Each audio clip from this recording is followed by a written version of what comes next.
नमस्कार, सुप्रभात, good morning. मी प्राजक्ता तांडेल. तुम्ही पाहताय न्यूज 18 लोकमत. सकाळच्या पहिल्या बातमीपत्रामध्ये आपलं सगळ्यांचं स्वागत. आणि बातमीपत्राच्या सुरुवातीलाच एक अतिशय मोठी बातमी आहे.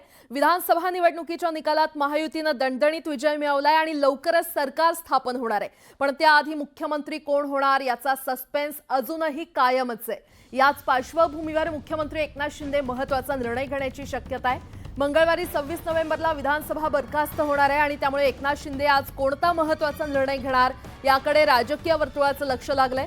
दरम्यान राज्यात महायुती सरकारमध्ये नवा मुख्यमंत्री कोण होणार हे अजूनही गुलदस्त्यात आहे. त्यामुळे शिंदे काय निर्णय घेणार हे अत्यंत महत्त्वाचं मानलं जातं.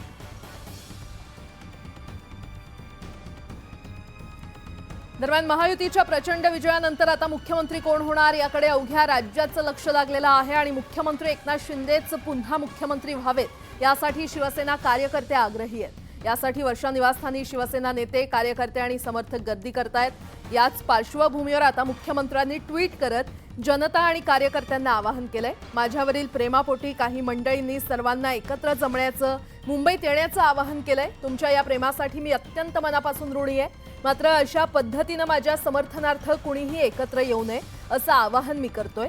पुन्हा एकदा माझी नम्र विनंती की शिवसेनेच्या कार्यकर्त्यांनी वर्षा निवासस्थान किंवा अन्य कुठेही एकत्र जमू नये. समर्थ आणि समृद्ध महाराष्ट्रासाठी महायुती भक्कम होती आहे आणि यापुढे देखील भक्कमच राहील असं ट्विट मुख्यमंत्र्यांनी केलंय.